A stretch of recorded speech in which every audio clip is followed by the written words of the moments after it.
Bonjour à tous, c'est le premier épisode qui va relier les conditions de travail à l'alimentation. On va parler des horaires atypiques et des travails postés. On va parler de ses conséquences sur notre physiologie, mais aussi des adaptations sur l'alimentation. Comme je le disais, les horaires atypiques et le travail posté va avoir des conséquences physiologiques. Tout d'abord, ça ne va pas être quelque chose qui va être naturel pour notre organisme.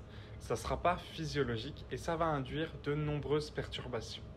Ces perturbations physiologiques, elles vont se retrouver déjà au niveau du sommeil. On aura des dettes de sommeil chroniques et on aura un sommeil qui sera vraiment perturbé par ce travail posté. On va aussi avoir une augmentation des risques de maladies cardiovasculaires, endocriniennes, mais aussi de l'obésité. Les raisons de cette perturbation physiologique, ça va être tout d'abord des déterminants hormonaux. C'est-à-dire que nos hormones vont être perturbées par ce changement de rythme qui ne sera pas naturel pour l'organisme. On aura aussi une baisse de l'activité physique quotidienne et enfin un comportement alimentaire qui va être modifié et qui ne va pas être sain et équilibré. Je vais maintenant vous parler de l'adaptation de l'alimentation en fonction du poste, des 3 postes du travail posté. Le poste de matin, le poste d'après-midi et le poste de nuit. La composition des repas, elle reste la même pour les 3 postes, pour chaque type de poste. Ce seront juste les horaires qui vont changer. Pour les horaires, en fonction du poste qu'on occupe, il faudra veiller à garder des heures les plus régulières possibles pour manger et pour veiller à l'équilibre alimentaire. Pour les conseils au niveau du poste du matin. Au lever, c'est vrai qu'on n'a pas forcément très faim parce qu'on se lève assez tôt. Il faudra juste faire un petit déjeuner léger, c'est-à-dire une boisson chaude et un fruit. Par contre, dans la matinée, vu qu'on n'aura pas eu notre petit déjeuner complet, on va faire une collation équilibrée en apportant ce qu'on n'a pas pris au petit déjeuner avec des produits céréales et un produit laitier. Mais cette fois-ci sans fruits vu qu'on l'a consommé au lever. Ensuite, en rentrant du travail, il faudra faire un déjeuner équilibré, c'est-à-dire comme un repas du midi mais qui sera un peu plus tardif.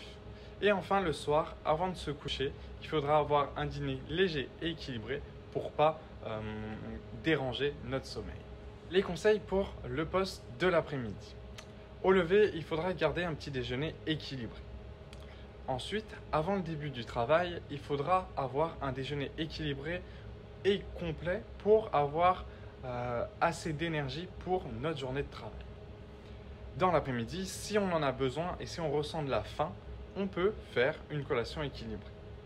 Et enfin, en rentrant, il faudra avoir un dîner léger et équilibré, toujours dans le même sens pour garder un bon sommeil. Les conseils pour les postes de nuit, enfin, ça va être des conseils très théoriques, mais qui seront difficiles à mettre en place en pratique et il faudra aussi s'adapter aux habitudes de chacun. En rentrant du travail, il est recommandé d'avoir un petit déjeuner équilibré. Ensuite, au lever, après le sommeil, il faudra avoir un déjeuner équilibré, c'est-à-dire comme un repas du midi avec donc des féculents, des légumes, des protéines. Voilà, vraiment un déjeuner équilibré qui peut être aussi compliqué quand on se réveille.